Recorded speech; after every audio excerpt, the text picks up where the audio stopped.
छत्तीसगढ़ की सियासत में बेरोजगारी भत्ते पर सियासी बयानबाजी तेज है। गणतंत्र दिवस पर सीएम के ऐलान के बाद बीजेपी और कांग्रेस आमने सामने है। पूर्व मुख्यमंत्री रमन सिंह ने सरकार पर निशाना साधा है कि पिछले 4 साल के बेरोजगारी भत्ते का हिसाब मांगेंगे, फिर आखिरी साल में बेरोजगारी भत्ता मांगेंगे, जिस पर कैबिनेट मंत्री रविंद्र चौबे ने बयान दिया कि सरकार ने बेरोजगारी भत्ता देकर चुनावी वादा पूरा किया, बीजेपी को अपने गिरेबान में झांकना चाहिए। चुनावी मैदान में उतरने से पहले बीजेपी में मंथन जारी है। बीजेपी प्रदेश कार्यसमिति की बैठक के बाद आज प्रदेश भर में बीजेपी जिला कार्यसमिति की बैठक हुई, जिसमें प्रदेश कार्यसमिति के प्रस्ताव और कार्य योजना को लेकर चर्चा की गई। साथ ही बताया गया कि पार्टी कैसे बूथ को मजबूत करने की दिशा में काम करेगी। दरअसल एमपी बीजेपी चुनाव जीतने के लिए 200 दिन की कार्य योजना और 51% वोट शेयर पर काम कर रही है।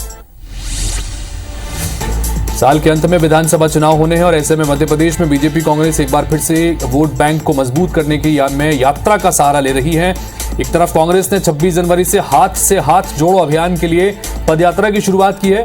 कांग्रेस का अभियान प्रदेश में 2 स्तर पर करीब 2 माह चलाया जाएगा, तो दूसरी तरफ बीजेपी मुख्यमंत्री शिवराज सिंह चौहान की अगुवाई में 5 फरवरी से विकास यात्रा निकालेगी। अब देखना है कि जनता को किसकी यात्रा भाती है।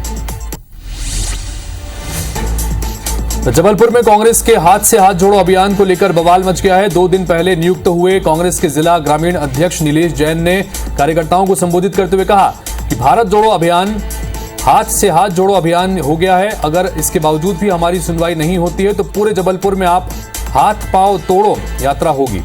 बयान को लेकर भारतीय जनता युवा मोर्चा ने पुलिस में शिकायत की है, जिसके बाद नीलेश जैन पर एफआईआर भी दर्ज हो गई है। मुख्यमंत्री भूपेश बघेल मंत्रियों के साथ बजट की रूपरेखा तय करने के लिए लगातार बैठकें कर रहे हैं। बैठक को लेकर कांग्रेस और बीजेपी नेता आमने सामने भी हो गए हैं। बीजेपी नेता कह रहे हैं कि पैसा ना कौड़ी, बजट पर काहे चर्चा कर रहे हैं। पिछले 4 साल से तो केवल रेवड़ी मांटने वाली चीजों पर ही बजट पारित होता है। इस पर संसदीय कार्य मंत्री रविंद्र चौबे ने पलटवार किया कि किसान सम्मान निधि में 500 से कम मिलता है, तो क्या पीएम किसान सम्मान निधि को रेवड़ी कहें। तो चुनावी साल में बीजेपी प्रदेश अध्यक्ष अरुण साव ने एक बार फिर से राज्य सरकार पर निशाना साधा है। बिलासपुर में मीडिया से चर्चा करते हुए साव ने कहा कि कांग्रेस का जनाधार जिस तरह से खिसका है, हर वर्ग को कांग्रेस पार्टी ने ठगने का काम किया है। किसान, युवा, महिला, अधिकारी, बुजुर्ग सभी सरकार के ठगी के शिकार हुए हैं। घोषणा पत्र के कोई भी वादे पूरे नहीं हुए हैं, जिससे लेकर जनता के बीच में आक्रोश है।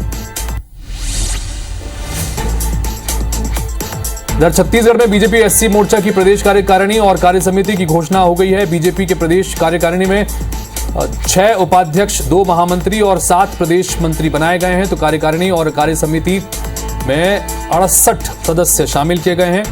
बीजेपी की ये कवायद विधानसभा चुनाव से पहले महत्वपूर्ण है।